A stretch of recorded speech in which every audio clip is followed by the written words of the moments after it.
Travel Grid. Conversations with ramblers, roamers, and free spirits. What are like the top 3 things you want to go over today? Gates. Gates, like horse gates or like corral gates. gates? Like when you're going down the road and you've got a choice between a cattle guard and a gate. And you're obviously not going over the cattle guard, so you're going to have to go over the gate. Right. But the reins aren't long enough to hang on to your mule or your horse on the other side of the gate while you go back and shut the gate. Right.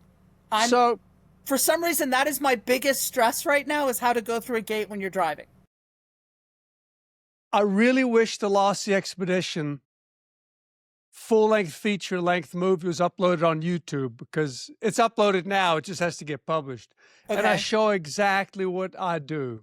Okay. So, in this case, I was coming up. This is a tough one. Yeah. I was coming uphill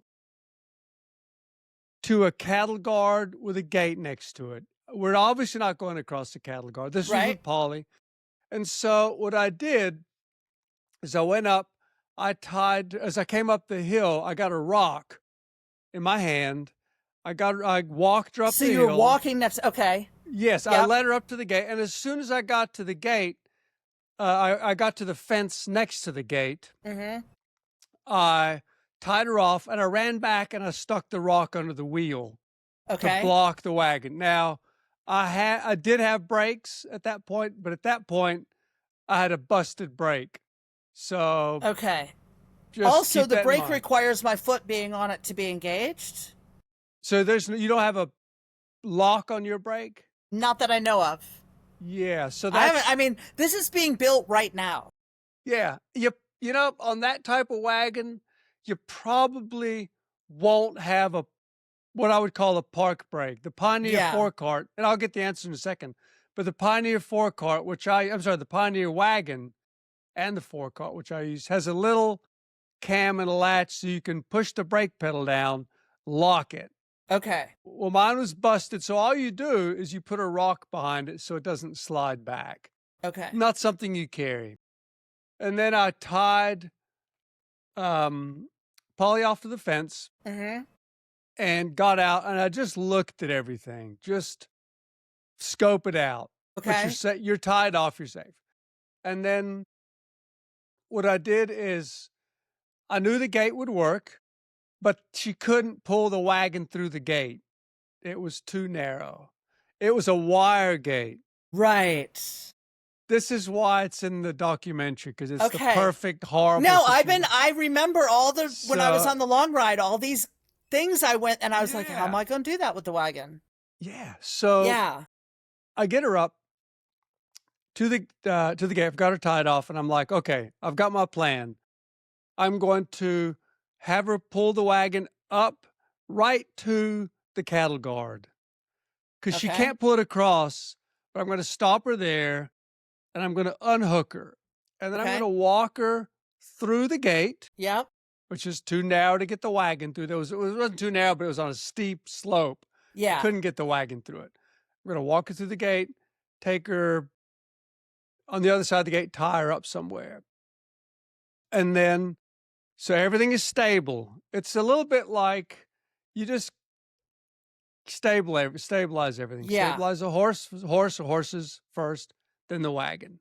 Okay. And then I got the wagon, Polly's tied up, and I just pulled it myself across the cattle guard. Okay. Bump, bump, bump, bump, bump. Yep. Got it across, put the rock back under the wheel, set the brake. And then... I hope I'm strong enough to do that. Well, there's a solution if you can't. And then I hooked Polly up to it. Okay. Now, in the documentary version of it, I couldn't do it. So what I did is I had the wagon sitting in front of the cattle guard, Polly on the other side of it, and I took my picket rope. Okay. Yeah. And I backed Polly up. I had really long lines, which we'll get into in a second, but I backed her up, attached the picket to the shafts on the wagon, then stepped Polly up, and she pulled the wagon across the cattle guard. Okay. For me. Right. And then I chalked the wheel, or set the brake in this case, undid the picket, and put her back in the shafts. Okay. And that's the way you can get across a cattle guard uphill with a wagon that's too heavy to pull across. Okay. Does that answer your question? That does. Thank you. No, because I mean, this has been the thing keeping me up at night. Sure. Now you can sleep. Yeah. Now I can Very sleep. straightforward. Very straightforward. If there's not a gate next to the cattle guard, anything? Did you carry boards? I did not. I did not carry boards. I did on 2 occasions. This was out west, oddly enough, but I've come to padlocked gates. And in both cases, I was able to find where I could unwire the wire from the post next to the gate. Okay. Unwire it, pull the wire back, lead poly through. Brick and cracker. Lead poly through and brick and cracker, and then pull the wagon over the cattle guard. Because if you only get through a 3-foot gate or a 4-foot fence opening that you've made, you're not going to get your wagon through. Right. You know, just no. And my wagon, because I wanted it 3 feet wide in the bed to get enough room for the wheels to turn. Sure. It's going to be close to 5 feet wide. Oh, that's right. That's right. And so I'm trying to keep it down to 4, but I was just like, no, I'm not going to sleep in a 2-foot wide coffin. Yeah. Yeah. But this is how you can get a 5-foot wagon across a cattle guard when there's no gate, but there is a 2-foot hole. And then again, out of respect, I always wired the fence back up. Yeah. Though it really pissed me off. This was where gates were padlocked. And that is a violation of like the code of the West and of cattle guard etiquette. Like I had that on Forest Service land where it was padlocked. Yes. And there was cool. Not cool. So that's how I do it there. Okay. And it works fine. And then when you come up to a grocery store or someplace you're going to reprovision, you're going to tie Polly up outside. Did people ever mess with your stuff? Like, not in a way that was dangerous, but I was always very aware that people will do crazy stuff. Like, I don't know, like Polly does not like to be ridden. She just hates it. Yeah. She threw a guy, crushed his collarbones, sent him to the hospital, a man that tried to ride her. So imagine my surprise when I go into a grocery store one day, I come out and there's a kid sitting on Polly's back that some parent hoisted on and just put on her back. For a photo op. For a photo op. It's like, so that stuff happens. It turned out fine, but my kind of rule of thumb was just get in, get out, tire to somewhere, ideally behind the store. Okay. If at all possible. Attention is fun. Attention can be great, but that is not the place to look for. Right. No, and I'm worried. I mean, ponies can't eat that much before they start to colic and founder. And I'm worried about going in and somebody's out there feeding her feeding my boys a box of sugar cubes. That actually never happened. But another thing to think about, and this is the same for long riding, but quite often, if I was going to go into a Tractor Supply, it would coincide with a lunch break.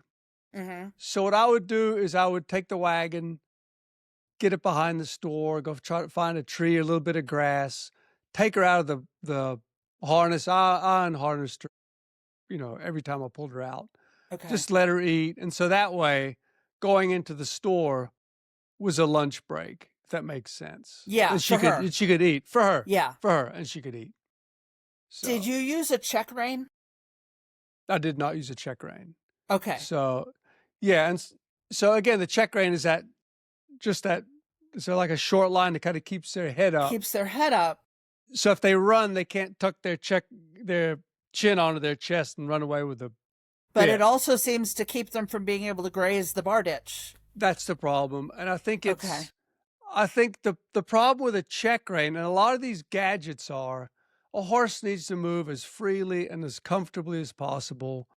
I don't like martingales. I don't use draw reins. I don't use any of that stuff. I make it so it's comfortable for the horse, and so they can eat, among other things. If they're tired, if they come to a hill, a check rein can keep their head way up in the air. Yeah. Well, they can't pull and lean into the collar with the check rein. Did you have to do any training to get rid of the check rein, or can you just take it off? Because they're using it now. I never used it. But the people training them now are using it. Yeah, I would just not use it. Okay. I would just not use it. I don't think there's any untraining. I think it's I think it's just more important to build a really good foundation with the animals. How long did you work with Polly before you took off? Because I'm going to have a week or two, which just seems crazy short. I'm just spitballing it here. I actually tried her out on a trip with another mule as part of the team, and she was perfect. And I could have left. Okay. A week after, I could have left. I could have left the week I bought her, because she was 12 years old, broke, tempered right, just a great mule. Okay. And I typically, I don't spend a lot of time, maybe to my disadvantage, getting horses ready. But you just talked about building that relationship. That's vital. So in the case of Polly, and that's a great point, she was just natured beautifully. Okay. And then I did go back, and I had her a couple months before I took off.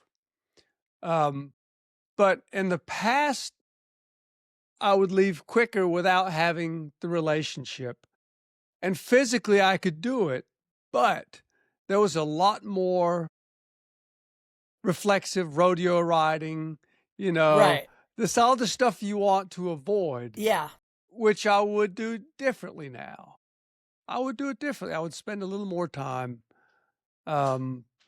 Because, these horses don't know you. They're like, yeah, who's and they're this? 7 and 8 years old, and they got picked because they're too spicy, too forward for kids of the appropriate size to ride them.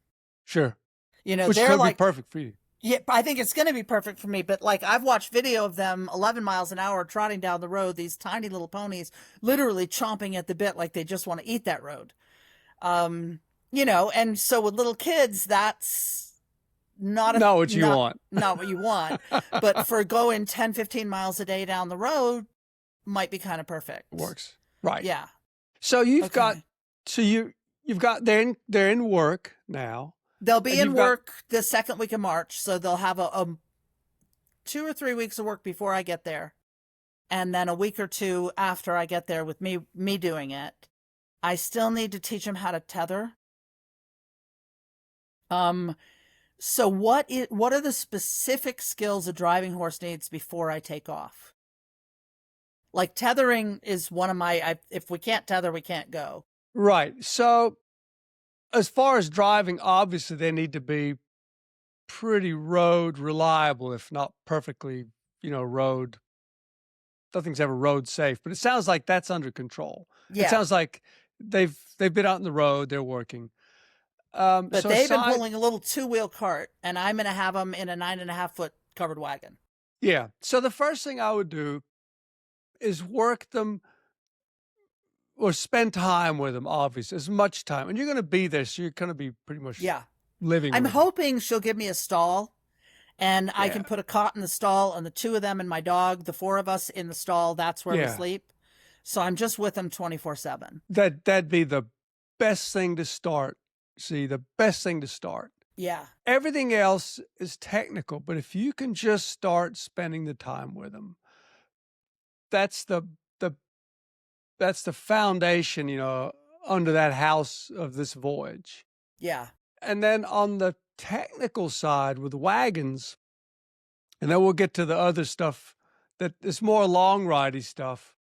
But what's a little different is they're going to be, right now they're using a 2-wheel cart. Yeah. They're going to be pulling a wagon. Are they in a breastplate or a collar? They're probably in a breastplate. Yeah. Right.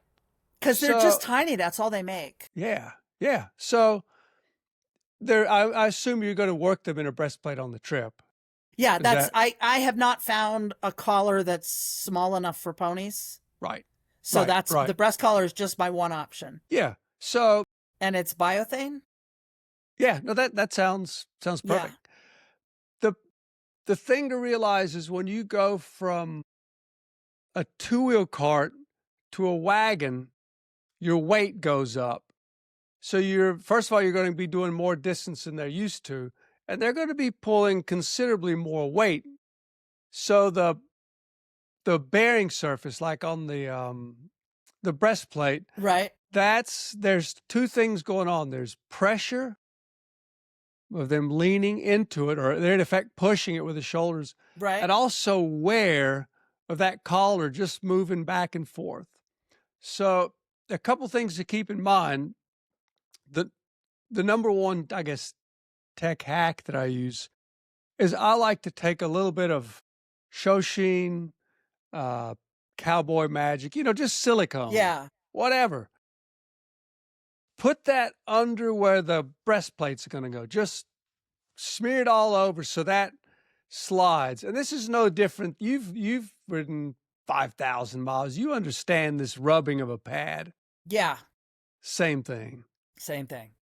So help the friction. And then the other thing that's going to happen is the skin isn't used to that pressure, as I mentioned earlier. They don't have the calluses. And so that's going to take a while to build up. I've heard of people putting vinegar on the skin to toughen it up. I've never done it. I could see the downside of that being acidic and maybe messing up their shoulders. That's an old, pioneer tale. The cowboys out here use creosote tea. Yeah. Yeah, that's right. So I'm just throwing that out there. I probably wouldn't do it. It might be too caustic, but I've just had really good luck with Shoshin, Cowboy Magic, just silicone, make it slippery. Okay. And short days, like your first day might be 5 miles. It probably shouldn't be more. It probably should be 5 miles, if not 2 miles. The barber person who told me you need to put this out on the ebook is friends with like 4,000 people in some horseman club in Ohio. Yeah. And so I'm going to work with her to try and get really short days to start out. Yes. So it's fun for the ponies. They're not working too hard. We've got a pasture. So the first week or two, I want them to think we're just out on a picnic. I love it. Yeah, that's the plan. I know about plans, but but but literally, if you could go 2 to 5 miles, I know that sounds nothing. That's like an hour, or two. From long riding that it takes so little time to get a sore, and it takes so long to heal it. Yeah.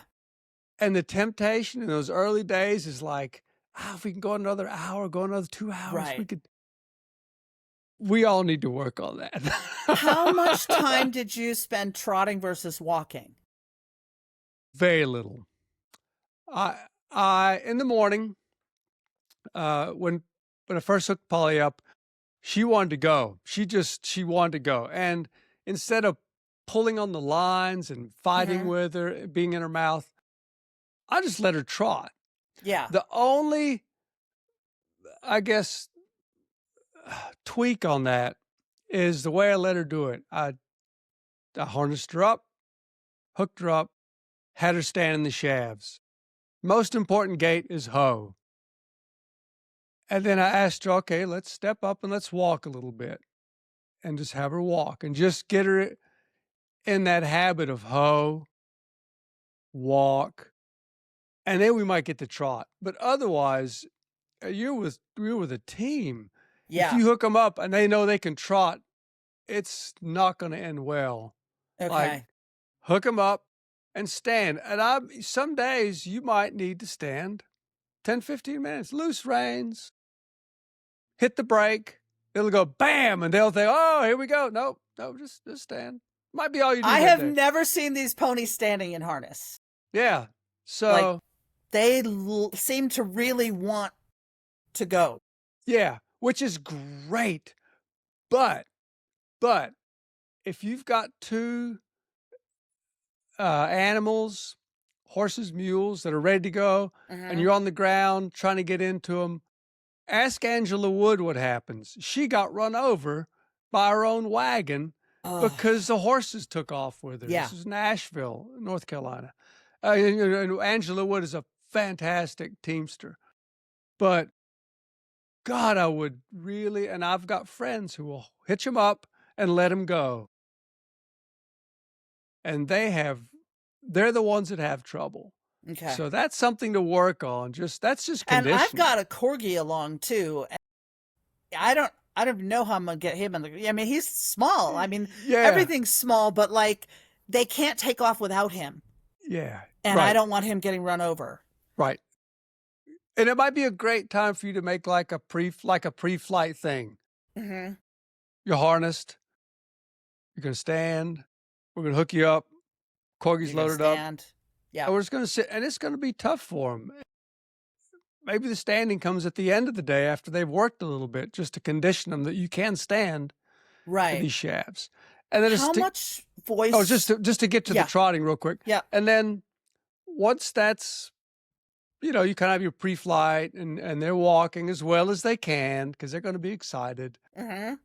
Then I think it's fine to trot out and then, let them come back to a walk sooner rather than later to really cut down on that friction. Okay. That friction, letting them trot too long is you're just starting to stack the card the wrong way. So. Okay. How much voice commands do you have before you take off? So I get in the wagon and I say hi to Polly and I ask her to step up and she'll walk off. I use G and ha. Okay. G for right, ha for left. Easy, which is like slow down. Yeah. And ho means stop. Ho doesn't mean slow down. It means stop. Yeah. Ho, don't lie to your stop. horse. Yeah. Yeah. So that was that. Very simple. A step and up. Did you step have up that is a little solid faster. before you started? No. It took me a long time. Polly still doesn't really respond to G and ha. Okay. But she almost telepathically feels what my intent is and what my hand, like, I can just like close the fingers on my right hand and just think turning right and she'll turn right. It's just our connection. Okay. Have you driven a team? Yes. Okay. Yes. When you're on the ground walking with Polly, you're up by her head. Yes. I've seen the gypsy people walking back by their wagon. Yes. And with a team. What's the pros and cons of that? I think let's go for the pros. And I have not done both. I've ground driven teams. Okay. Like, for example, some people would ground drive to the tongue. So, and then we're going to get to this is hooking up, and then we're going to get back to the wagon thing. Okay. But let's say I'll do it first the way I do it with my buddy Ronald Hudson. Well, he only drives teams. Mm-hmm. You'll have the wagon and the pole. He'll lead one horse up, or mule, to the pole, attach it to the tree, the single tree, the double tree up front, and then he'll attach the trace chains, so that hooks it to the wagon to pull it, and then he'll bring the next horse up, or mule, usually a mule, and put it on the other side of the tongue, snap it, to the pole, and attach the chains. And is there something in front of the equines when he's doing this, or they're just being good? Hopefully a fence, a trailer. Yeah. So his thing is to run the pole up towards something. Ideally, you would have a helper, but you can't count on that. I'm not. So Yeah. it's not going to happen. So ideally, you would run up against have it facing a fence or something solid. Okay. He hooks them up individually. There are other people, and this is, I think, the more common teamster way of doing it is when I use the word teamster, I just mean people that work teams. It's not about a guy in New Jersey. They will have the horses teamed up, all hitched up, and then they will drive them up to the tongue, step one of the horses across the tongue. Okay. And then position them so they're parallel to the tongue. And then they will attach, the front of the tongue and the trace chains or tugs, depending on what you use. Okay. So that's the other way of doing it. So when it comes to going down the road, my gut is, first of all, I don't like walking next to teams because I feel like I've got a lot more control in the wagon than on the ground next to him. Because if I'm walking next to a team, let's say I'm on we'll use the left and right side, the left horse up against that horse, and I'm walking up the road and something spooks it, and all I can do is pull on that rein. Well, that's going to turn the horse right into me.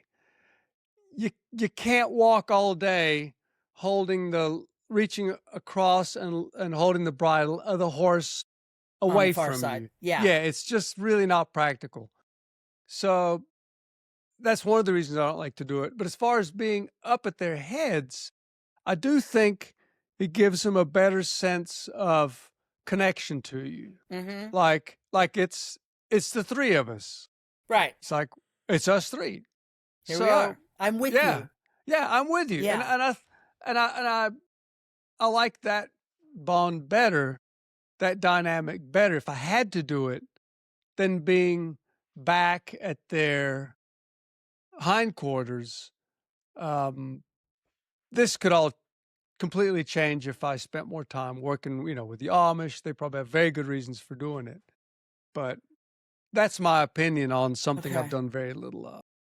Because I'm just thinking if we're going up a hill, just in terms of weight, I'm going to want to get out and walk up that hill to make it easy for him. Good for you. So then I'm just like, but where am I? Because I could walk next to the wheel and keep the reins in my hand. Right. But yeah, and you could be fine. And I don't mean to interrupt, but I think one of the great things in your favor is these are not 2,000-pound, 18-hand Percherons. Yeah. These are ponies. Yeah. And so you'll have a lot more, I guess, inclusion in that space, with them. I mean, they still outweigh me by 4, the pair of them. Absolutely. And if they get running, if they get a jump on you, tough to stop. Yeah. So, that's two things. And the other thing to think about is that wheel. It is so easy to get run down by your own wagon. Yeah. So I'm worried about my dog in that way. Yeah, I think it's. So what's your plan or your strategy for that? So what's the dog's name, first of all? My dog's name is Thick. And That's right. And he's a corgi and he's 8 years old. Excellent. And he has got a really strong herding instinct. And he's also really obsessed with chains and whips. Like obsessed. And so I am getting a harness for him with a sternum strap so I can pick him up by a handle on the back of that harness and lift him off the ground into the wagon if I need to. Yeah. And that supports his body. It's got a clip on the back because I want to be able to tie him into the wagon. Like if I go to the grocery store, I don't want him taking off. I don't want him, I want him in the wagon. I want him to wait for me. So I do want to have a way of just linking him into the wagon so he can't jump out and hang himself.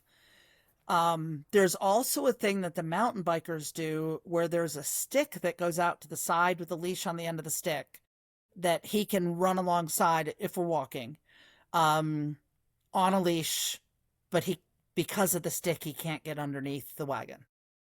Right. I'm assuming at some point he's going to get smart about it. Like, he's not going to run into the tire of a car. So I'm assuming, like by the time we get to Nebraska and we're all dirt roads, he's going to be clever enough to just turn him loose and let him run. And you might want to talk with Angela Wood. Okay. So I don't know if you've been in touch with her. No. Wonderful, wonderful, wonderful person. She's a trucker by trade. Can you shoot me her email? Sure. Okay. Sure. Yeah, so she took a amazing wagon voyage, and she had a little dog named Shotzi. Okay. And that was the name of my grandmother's dog. Oh, yeah, was it a Chihuahua? Yeah. Oh, there you go. Or call your grandmother if you can. Sorry. No, she's gone since I was 16. Yeah. But Angela Wood, great source, and reach out to her because she's super with her horses, has traveled with dogs, and she might also have some good advice. On dog travel. So, backing up with a wagon, how does that work? First of all, really set things up well in advance, as in like really imagine, like it helps me to imagine like I'm looking down from above on a diagram of where this thing is going to go when I'm backing it. Okay. No. What you can't do, because you want to be very careful backing a wagon, because if your horses are mules, it's not natural for them to do this. It's really a learned thing. If they have bad experiences, they can really start freaking out, and especially rearing. So make sure that there's no friction under the wagon wheels, which means if they step back, it actually moves. That's a no-brainer, but it's really important. Didn't back a lot. I could push my wagon around, and it weighed 1,200 pounds. So the backing, get things set up, and then the way I taught Polly, because she wasn't great at first, was I would get out of the wagon, and I would just position her left and right to get the tongue placed the way I wanted it. And then I would just, ask her to back up, just like if I was backing her up into a stall or a slot or somewhere. Yeah. So I trained her on the ground to back, because I've seen too many people sit in the wagon, pull on the lines, and the horse, it's just unclear that they need to go back, or they go back, the wagon doesn't move, and there's no quicker way to teach a horse to rear than do that, because they have nowhere to escape. Right. So I like doing it on the ground at first. And then I always say, step back, step back, step back as I do it. And I only ever started doing 2 or 3 steps, stop. And she turned into a really good backer. Okay. Yeah. Yeah, because I'm imagining I pull up to a hitching post or a hitching rail, and then I've got to get off that and keep going. I don't think I'll need to back up much, but some. Yeah. I didn't do it. I didn't have to do it a lot. Okay. But it's definitely a skill you want to have. And another thing to keep in mind, and this sort of ties into backing, horses and mules that you drive really need to get used to the, like the britchin, which goes over their back legs below their tail, serves 2 functions. One, the britchin will help push the wagon back. Mm-hmm. Because they don't push it with their collar or the breastplate. They push it with a strap on their hindquarters. That's how they push it back. So they have to learn that that's back like there, going down a feels hill. Funny. Exactly. Yeah. That's the next thing, is going down a hill. Really, every animal that I drive, I teach it as quickly as I can, not in a rush, of course, but to hold the wagon back. And what I mean by that is going down a hill, instead of riding the brakes on the wagon, letting the wagon kind of push up against the horse. And they will learn that the first natural instinct is to move away from the pressure and to trot down the hill, but teach Which them I don't want to do. Yeah, you don't want to do that. You teach them through, gradual, I guess, acclimation or getting used to it, that they will hold the wagon back with their butts. Okay. So you can do that on a little bit of hill. Just anytime you need to use the brake to go down a hill, so, start with it and then just ease the brake off a little bit. So there's a little bit more pressure. Maybe tug the lines and say, steady, steady. I'll use steady. You'll find a word. Yeah. Because I've had brakes go out on a wagon, no brakes, and you've got to be able to stop on a hill. Okay. So that's a little tangential, but it is related to backing. No, it's important.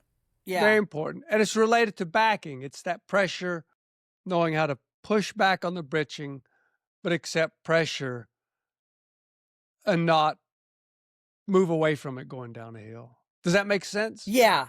Yeah. And I mean, I'm sitting here realizing I haven't driven in 30 years. So what is your driving experience?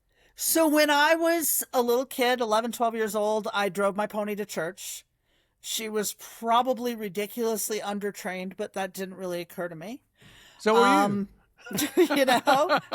And then I was in Wisconsin one winter, and I was driving teams of Belgians for sleigh rides. And I was training a 2.5-year-old with her grandmother. So that, so I was driving sleigh rides, I was training. So that was a whole winter where I was doing actually kind of a lot of driving. I drove, horse and buggy tourist, like historic wagon rides through Baltimore. Wow. That was one horse. I drove a team for a wedding carriage thing in Albany, but that was brief. That was a couple weeks. Well, that's enough. I'm going to stop you. I'm going to stop you right there. See, why are you even asking me questions? Well, because all of that was 30 years ago. And all of that was really known. Well, when I was little, when I was 11 and 12, I just didn't know anything could go wrong. Sure. And then all the rest of it, like somebody had already set up all the protocols when, so you're with the horse and wagon in Baltimore. You already know where you're going to stop. There's already a post there to tie to. The route. There's a routine. Everything is routine, and they teach you that routine as part of getting the job. And in Wisconsin, but like none of that had hills. It was you go around the route. Right. And but that's a great training. Yeah. Yeah. So, I mean, it's not like I've never done it, but when I realized that was half my life ago, Sure. That's a different thing. And then the next question is diapers. Some of the places we had a net behind them to catch the manure. So here's my experience with manure. Okay. I do not use diapers. Okay. So again, a diaper is that thing that it's like as I understand it, it's like a canvas that goes under their tails to catch the manure. Yeah. And my kind of policy with manure is if you're going through a town and they crap on the street, if it's a super busy road, I keep going because it's just too dangerous to stop. Yeah. If it's on somebody's nice, pretty street, I would kick it up to the road. And going through Newfoundland, I was going across a big bridge. It was a pedestrian bridge, had the wagon on it, leading Polly across. She took a dump, and I just kind of pushed it over to the side of the bridge and kept on going, figuring, well, that's good enough. Nobody's going to stand on it. And not 10 minutes after I got off the bridge, somebody chased me down and said, "Hey, your mule crapped on the bridge." And I said, "Oh, I'm so sorry." And I went back and I cleaned it up. But in the thousands of miles, that's the only time I've had a problem. Again, I go through rural areas. Right. I go through Nebraska. Nobody in Nebraska gives a crap if your horse is going to take a dump They think on it's the fertilizer. road. Exactly. It's Nebraska. No, I had four You know. horses going through Quartzsite, Arizona, and one of them dumped on the bridge. And 20 minutes later, a mile out of, we're a mile down, some little old man comes at me on a bicycle. We're all furious that we had put a crap on the bridge. And finally, I was like, you know what, dude? It would have taken less energy for you to just kick that off the bridge than to come after me. Secondly, I have four horses. If I take four horses back a mile into town to kick that off the bridge, somebody else is going to have to, it's Take just going to dump. yeah. And you know what? And finally, and he just couldn't stop. And finally, we just turned around and calmly rode away because it's going to blow. It's the desert. It's going to dry up. It's going to blow off the bridge. Yeah. It's going to fertilize a cactus. Yeah. So I don't worry about it. But having said that, I do actually carry on my saddle trips, and even with Polly, I did carry a little plastic bag if I was going to go through a town. And every now and then I would actually just pick up a crap if I couldn't kick it into the grass. Okay. And I would just throw it on the back of the wagon. It was no big deal. Handful of times. Did you carry a cherry picker or anything? No. I didn't carry a manure fork or anything. It's just that weight. Yeah. It's a weight thing. Yeah. Okay. So. No, I was not a person who was cleaning up after those horses much at all. Because I just figure it was fertilizer and cars are giving much worse emissions, honestly. Exactly. No, yeah. I totally agree. Most of this is really rural, but there are exceptions. But again, it's a low single digit percentage of the time that I would even consider it. Yeah. So, and besides, like the manure on your horses is going to be the size of like a pile of M&Ms, the brown ones. No, and I mean, the corgi is like, it's so small and so loose. Yeah. I mean, what thick leaves behind is not something that's easy to pick up. Right. And I don't carry bags with me. I'm just, and he's pretty good about going off someplace private and nobody catches him. Yeah. I think that's all the questions in my brain. If there's other stuff I should know, feel free. I mean, email. I'm just thinking I think the two most important things would be first, really just get that foundational bond. So the trip is the four of you guys. Yeah. Not you and Thick and them. And you understand this. Yeah. And then the other thing is, I think I really love the spirit of finding out what's out with the country. I think that is a huge opportunity to really immerse yourself in the depth of that experience. And this is a great way to do it. And all the technical stuff, as you know, from a long ride, you start out in a long ride with not a huge amount of experience. All kinds of shit went wrong, but it worked out. Wagon's no different. It's going to be fine. If you enjoyed this episode of the Travel Grit podcast, please leave a review on whatever platform you listen to it on. If you've already left a review, thank you so much. Your review really helps get the word out about Travel Grit. Until we catch up again, stay gritty.